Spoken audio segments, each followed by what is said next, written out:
The Election Commission has issued a notification saying based on DMDK's performance in this election, the party will be derecognized as a state party. Actor and politician Captain Vijaykanth's party performed badly in the Tamil Nadu Assembly elections. Earlier touted to be a kingmaker, Vijaykanth ended up with no votes when the results were declared the day before.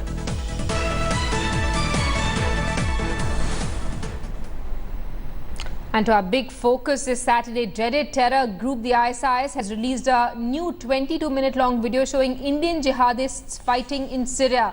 The video provides first interviews of 5 jihadists known to have joined the ranks of fighters in Iraq and Syria since 2014.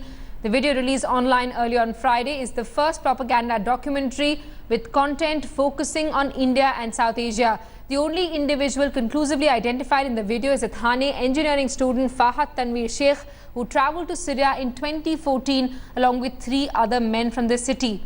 The video also features several recruits who are suspected to be former Indian Mujahideen terrorists. They are said to have joined the Islamic State after breaking off ties with their Pakistani-based leadership. Large parts of the video narrated in Arabic seek to provide context to the presence of Indian jihadists in the Islamic State. We have Gaurav Sawant on the phone line with us. Gaurav, this video allegedly aimed at luring Indian youth into the Islamic State, saying that they're playing a crucial role in Syria.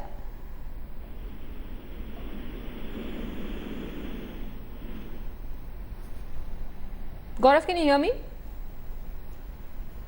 I will try and reconnect with Gaurav Sawant. This big story, we're tracking. The Islamic State has released a 22-minute long video where 5 Indian jihadists have reportedly been featured. One of them has been recognized as an engineering student from Thane.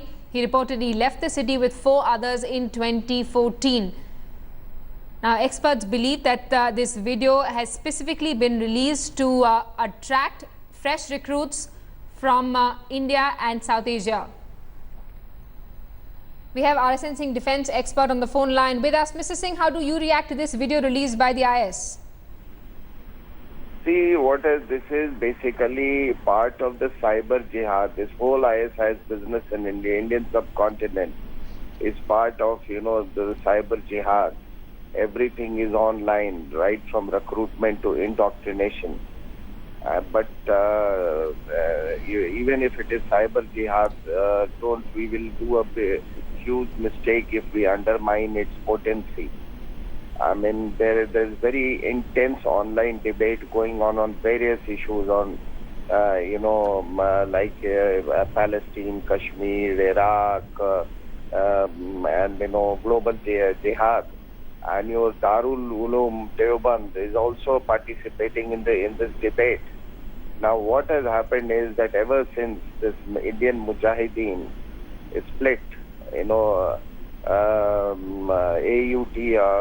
Ansarul Tawheed, a segment is being attracted of the Indian Mujahideen is being attracted to the ISIS. The objective of caliphate, they find it very appealing.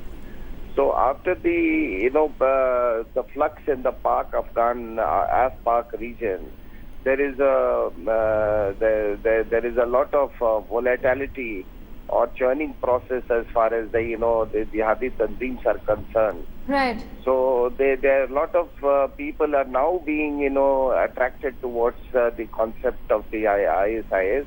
Right. And they have something tangible to prove. I mean, they have a territory, they have an online magazine, they have a huge online presence. So that is the threat. Right, and Mr. Singh, apart from trying to lure fresh recruits, is there also a fear that Indian terror organizations or India-based terror organizations would sort of liaison with the IS? Is that something that the terror organization is looking at, or is this something that the security agencies believe?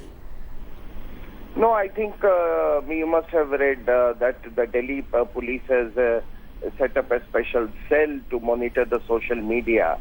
But what is making matters worse in India is, this ghettoization of our Muslim community. now, and that that facilitates this online recruitment and indoctrination. So this is the reality that is staring at us, and we must brace ourselves for this reality and try and overcome the challenge. And Mr. Singh, why do you think the IS would target the subcontinent specifically? No, it's very much part of the map of Khorasan. I mean, they believe in a caliphate, and each jihadi tanjeem, whether it is in Bangladesh or in India or in Pakistan or elsewhere, or Al Qaeda somewhere else, they're all fighting their tiny revolutions for jihads with the ultimate objective of a caliphate. So at some stage they will merge. But only thing is that there is a little bit of some disquiet in the jihadi tanjeems in Pakistan amongst those which are specifically anti-India specific. So that is not to the liking of the ISI for strategic reasons. But otherwise, I mean, all these jihadi tanjeems are their ultimate objective is a caliphate. Right. Now it is only that the ISIS is proving to be more successful than them. Mr. Arun Singh, thanks. Al-Qaeda still remains a very potent organization. Right, Mr. Singh, thanks so much for speaking to India today. Let's also get a word from Gaurav Sawant, who's with us on the phone line. Gaurav, how are intelligence agencies reacting to this video?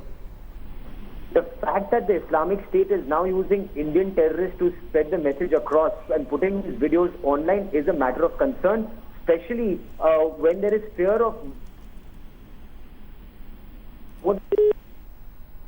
Alright, we seem to be facing some trouble on that line with Gaurav. We'll try and reconnect with him in just a bit. The story we're following is this 22-minute long video released allegedly by the Islamic State, where 5 Indian jihadists have been featured.